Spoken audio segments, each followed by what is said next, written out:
Hey everyone, my name is Tristan and welcome to the CPAPstore.ca. Today we're going to be looking at the ResMed F30 mask. And you might be saying, Tristan, why are you looking at the F30? That's an old mask. And I know it's an old mask and I just released the F40 video. However, I realized we didn't have a video on the F30 yet. I guess I missed it when doing all the masks. So here it is.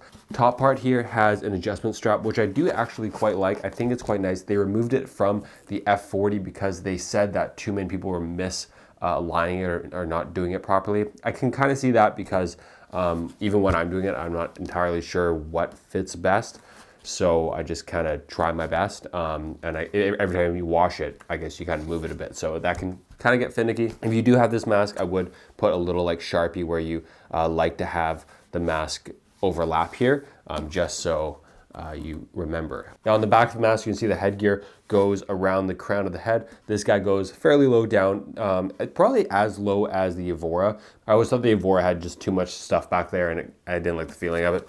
In terms of the front side here, we have the adjustment points, 4 adjustment points on the side in total, and then we have magnets instead of clips. This is known as a hybrid full face mask design. Other full face masks will go above the bridge of the nose, so this one goes underneath, similar to a cradle mask. And then we have a nice 360 and swivelly bit connector here with the quick release clamp. So this swivels like this a little bit and it goes in a 360 when it's on the mask. And I do like that aspect of this elbow here because when you have a mask where you just have the climate line or heavier tubing on here, you want this to move as much as possible. So if I take my climate line tubing here and put it on the front elbow, you can see it goes straight onto the mask, and this part is generally a little bit heavier. So you want a little more movement just to keep things comfortable. Other masks have like the elephant trunk looking thing, which is a nice lightweight tubing. But the benefits of this here is that you get climate line tubing going all the way up to your mask, which is gonna reduce rain out and water droplets in the mask. Whereas when you have a mask like this with the elephant trunk, it's way lighter, way easier to move around with, but you might have a little more droplets there because this portion of the tube is not heated. Okay, so overall, in terms of like a concept, I really like this mask. It looks good, it's fairly minimal for a full face, has lots of adjustment points. I like that, I like the swirly whirly, I like the magnets for me personally. Good mask in design. Like I'm sure all the ResMed designers, when they were having this on the computer or drawing it out, they all stood around, they're like, oh, this is gonna be a great mask, right? So in terms of look and stuff, good mask. In terms of like actual geometry, how it worked out in the end, I feel like it's hard to get a good seal without tightening the crap out of everything. So another thing I don't like about this mask is just the shape of this guy here. So let me try to show you, please focus. See this oval here? So this mask is only available in size small and medium, and I feel like this is a size medium, and I feel like this circle is just not enough. If I take off the cushion from the F40, you can see it's a lot more square.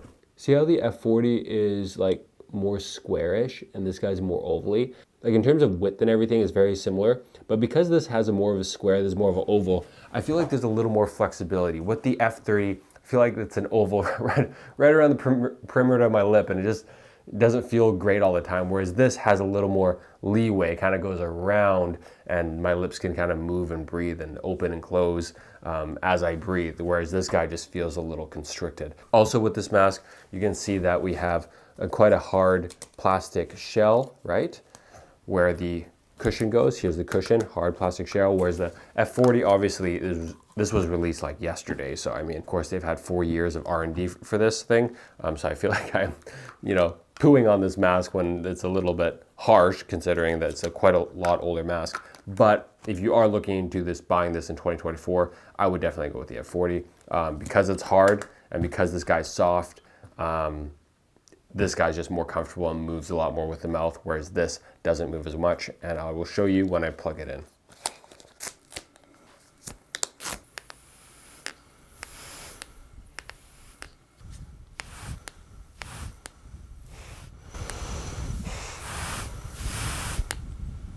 So as you can see, if I push my face a little bit into my hand, because this is just wider and rigid and it doesn't move with my face very well, and I think the geometry is just a little off. I think the standard cushion needs to be a large for me or something, or it just needs to go down a little bit lower than here.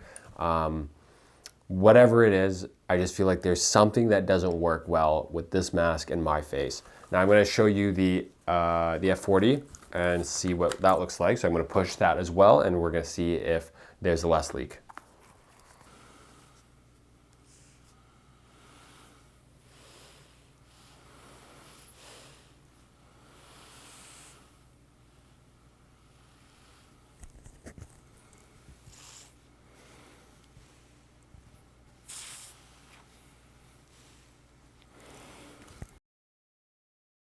So I'm not sure if you could hear the difference, but with the F40, when I push my face, there's a lot less leak than with the F30.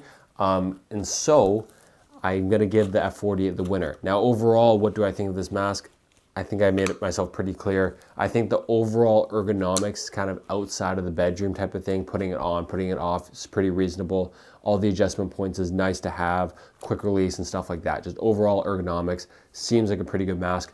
For me personally, I don't like how you can only have the small and the medium cushion. I don't like how, because of the rigid front that pretty much every other mask like this has, when you push your face too hard into a pillow or something like that, it tends to move the whole mask. There's a leak at your nose area. And I don't like how I feel like I have to strap this on a lot more tighter than other masks to have a similar seal or a positive seal rate. Mask that I would prefer in this category of full face mask would be the new AirFit F40 or the Fisher & Paykel Vetera full face mask. However, please let me know your opinions. If you have this mask and you think it's the best mask ever, please let me know. Unbiased, my bias, right? Tell people that it is good. Maybe you can say what your nose or your head looks like. Maybe you say, oh, I have a pretty small head and this thing rocks.